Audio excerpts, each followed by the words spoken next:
माँ गंगा को पाप नाशनी मोक्षदायिनी कहा जाता है। इसी के साथ आज हम आपको लेकर चलते हैं उत्तराखंड के देवभूमि हरिद्वार में।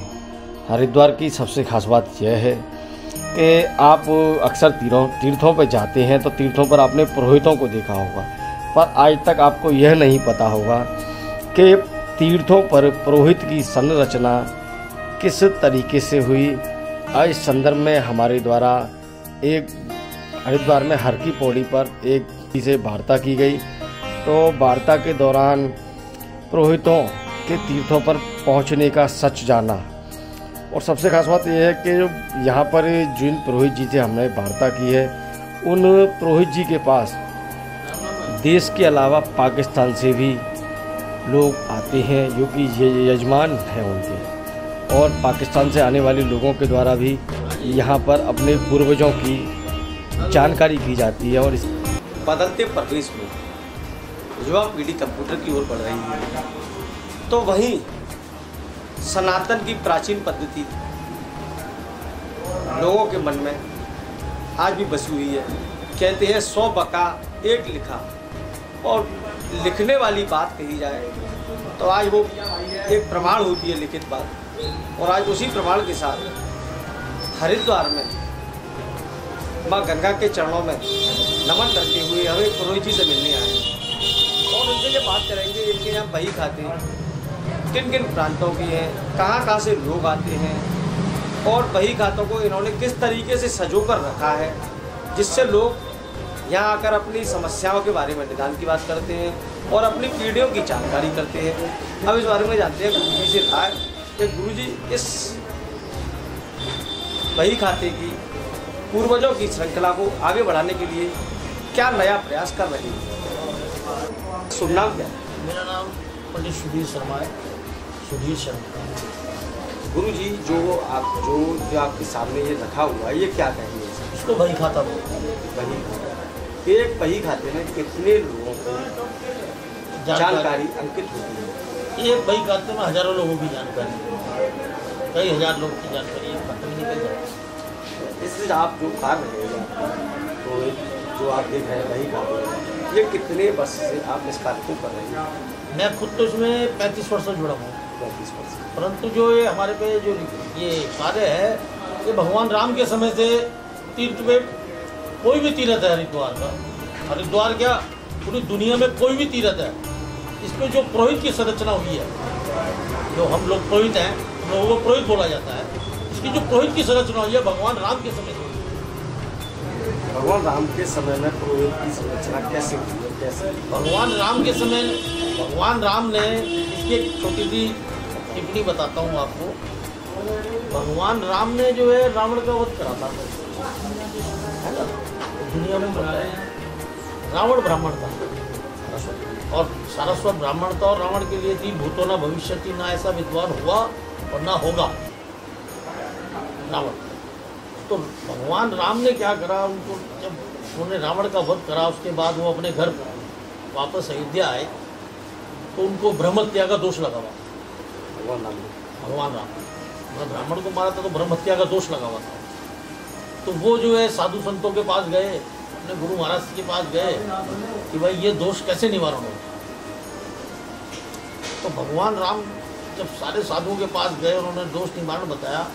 उन्होंने कहा आप ब्राह्मणों को हवन कराइए पहले ब्राह्मणों से, और फिर ब्राह्मणों को भोजन कराइए।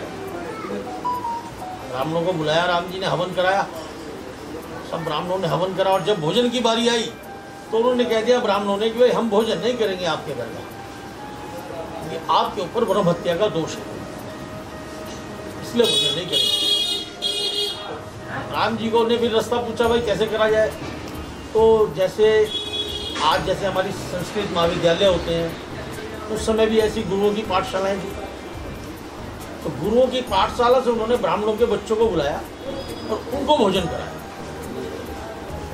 और उनको खूब माल दिया भगवान राम ने। और बच्चे जो है भोजन करा बच्चों ने, और माल सामान जो दिया उन्होंने खूब गहने सोना चांदी दिए। और वो लेके जब बच्चे अपने घर गए तो उन बच्चों को उनके माता पिता ने पूछा कहाँ से ले आए भाई इतना सामान। तो उन्होंने कहा भाई हमें अयोध्या के राजा राम ने बुलाया था उनने हमको ब्राह्मण भोजन कराया और उनने हमको ये माल दिया। और बच्चों को उनके माँ बाप ने घर से निकाल दिया।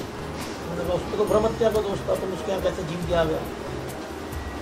अब बच्चे सभी इकट्ठे हुए भगवान राम के दरबार में पहुँचे। उन्होंने कहा महाराज ये क्या हमारे साथ आपने वो कर दिया। तो भगवान राम ने उनको उस टाइम जो है बच्चों को, उन्होंने कहा हमारा रोजगार अब आगे से कैसे चलेगा, ये आपका माल कब तक खाएंगे। उन्होंने कहा आप सब तीर्थों पे चले जाओ,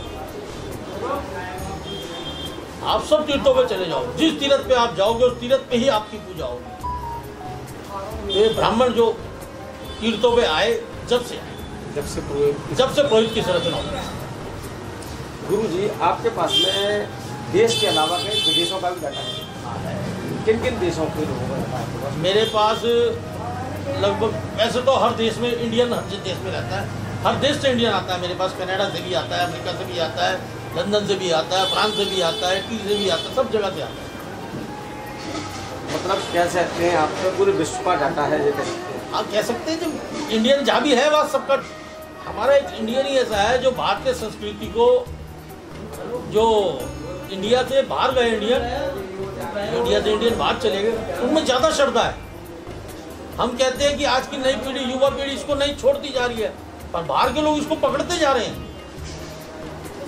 संस्कृति को, मतलब ये कह सकते हैं कि भारत के लोग संस्कृति को भूलते जा रहे हैं और भारत के रहने वाले लोग उस संस्कृति को दोबारा से मतलब ऊर्जा का संचार कर रहे हैं। हाँ, वो बड़ी, अभी देखो आप ले, कौन सा देश है वो, लिथुनिया, कौन सा देश है वो, वहाँ की संस्कृति हिंदू संस्कृति है। आपके पास में पाकिस्तान से भी लोग आते हैं? पाकिस्तान से आते हैं, बिल्कुल आते हैं, बिल्कुल आते हैं। मैंने खुद पाकिस्तान के आज तक अपने कार्यकाल में कम से कम 12, 15, 20 जनों के नाम मैं लिख चुका हूँ पाकिस्तान में। पाकिस्तान में आज भी हिंदू रहते हैं हमारे पास। हमारा छोड़ है, छाछड़ा है, मिट्टी है, ये पाकिस्तान से लगते हुए ठाकुरों के ठिकाने हैं वहाँ आज भी पाकिस्तान में, उधर से आते हैं पाकिस्तान के लोग।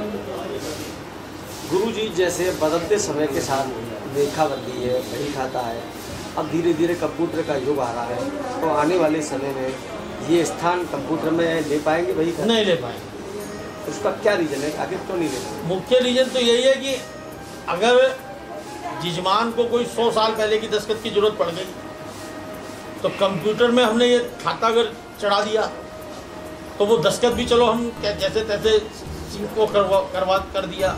आजकल एक से एक सुविधा चल रही है, परंतु जो ये ओरिजिनलता है, ये खत्म हो जाएगी, छुप जाएगी। अब यहाँ के ब्राह्मण इसे ओरिजिनलता को लेके चल रहे हैं, अपनी संस्कृति को लेके चल रहे हैं। कंप्यूटर में डालने का अभी तक सोचा भी नहीं किसी ने, जबकि यहाँ ब्राह्मणों के बच्चे बड़े बड़े पदों पे है, बड़े बड़ी सरकारी सर्विसें कर रहे हैं, पर जो अपनी संस्कृति है उसको बरकरार रख रहे हैं। गुरुजी आपके पास में इस तरह के कितने वही खाते होंगे? ऐसा कोई गिनती नहीं, लगभग 200-400 तो होंगे। हाँ, 200-300। अब गुरुजी सनातन की पद्धति को लोग भूलते जा रहे हैं, इसीलिए आपका क्या है? सनातन की पद्धति को लोग भूलते जा रहे हैं। अब ये देखो जी, हरिद्वार में आदमी आता क्यों है? आपने बहुत बढ़िया प्रश्न करा कि सनातन की पद्धति को भूलते जा रहे हैं।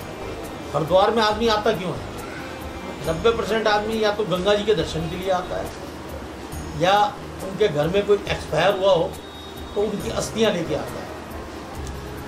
और इन अस्थियों की एक बात बताता हूँ आपको, आप कभी भी अजमा लेना, और इंडिया का कोई आदमी चाहे जब मर्जी अजमा ले, इस अस्थि को, अब अग्नि, बॉडी 3 दिन अग्नि में रहती है, अब आग में जो डल जाए सब स्वाहा हो जाता है, उसमें से हड्डी निकलती है आदमी, है ना, उन हड्डियों को लेके आदमी यहाँ आता है। ये जो हड्डी है इसको आप दुनिया के किसी भी केमिकल में डाल दो, तेजाब में डाल दो, कहीं भी डाल दो, किसी भी जल में डाल दो, ये अस्थि जो है आप 10 महीने में, 2 महीने में, 6 महीने बाद भी निकालेंगे, तो 10 साल बाद भी निकालेंगे, तो अस्थियाँ थोड़ी भुरभुरी तो हो जाएंगी।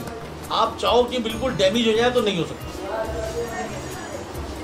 एक गंगा जी की ऐसी महत्वता है कि यहाँ पे अनादि काल से अस्थि प्रवाह हो रहा है, आज शुरू नहीं हुआ, कोई 10-20 साल 50 साल से शुरू नहीं हुआ, अनादि काल से हो रहा है।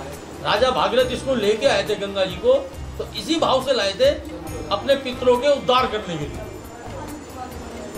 तो ये जो अस्थियाँ गंगा जी में गिरती हैं, ये 24 घंटे में, 30 घंटे में, 36 घंटे में रेत बन जाती है और रेत बन के बह जाती है। बाकी किसी नदी में, किसी उसमें ऐसी पावर नहीं है जो इसको गला दे सकती हो। गंगा के चरणों। और अगर किसी को विश्वास ना हो इस बात के लिए जो मैं कह रहा हूँ, तो दीपावली से 10 दिन पहले गंगा जी की सफाई की जाती है। लोग इसमें कपड़ा वगैरह अनसेंट कुछ भी डाल देते हैं, उसकी सफाई की जाती है। आप जो है कभी भी आके चेक कीजिए, गंगा जी में अस्थियाँ नहीं मिलेंगी। रेता तो मिलेगा, अस्थियाँ नहीं मिलेंगी गंगा जी। अगर ऐसी शक्ति ना हो तो यह हरिद्वार आए कौन? क्योंकि आजकल तो दुनिया जो दिख रहा वो बिक रहा। हरिद्वार में अस्थियां विसर्जन की आपने बात कही है। हरिद्वार में सबसे ज्यादा मोक्ष धाम कौन सा कहा जाता है, जहाँ सबसे ज्यादा विसर्जित? हर की पैड़ी ब्रह्मकुंड, जो पौराणिक काल से पुराना स्थान, सबसे पुराना स्थान हर की पैड़ी ब्रह्मकुंड। वहाँ पर अस्थि विसर्जन होनी चाहिए और उसी से आदमी को जो है ईश्वर की प्राप्ति होती है। यानी वो तो देखो आदमी के कर्म है, जैसे करे है वैसे आगे मिलेंगे। पर बेटे का फर्ज अपना पूरा होता है। आजकल लोग जैसे पंजाब के लोग हैं, ये कीरतपुर डाल देते हैं, ब्यासा डाल देते हैं, वहाँ कोई हड्डी गलती थोड़ी है। वो लोग भी क्या करते हैं, जब उसकी 5 साल में, 4 साल में, 10 साल में उसकी सफाई करते हैं तो उनको सबको भरते हैं, यहीं ला के पीछे डाल जाते हैं। में मुख्य उद्देश्य गंगा जी है। ये कह सकते हैं कि गंगा स्नान के साथ साथ अस्थियां विसर्जन भी गंगा में ही होनी चाहिए। गंगा जी में ही। गंगा को बताया गया है, गंगा माँ मोक्षदायिनी है, पाप नाशनी है। मोक्षदायिनी यानी मोक्ष को देने वाली, पापों को हरने वाली, समझे। और इसकी तरल तरंगे, कितनी भी आपको थकान हो, कितना भी आपका दिमाग में बोधरेशन हो, आप गंगा जी का स्नान एक करो, आपको अपने आप अपना शरीर हल्का महसूस होगा।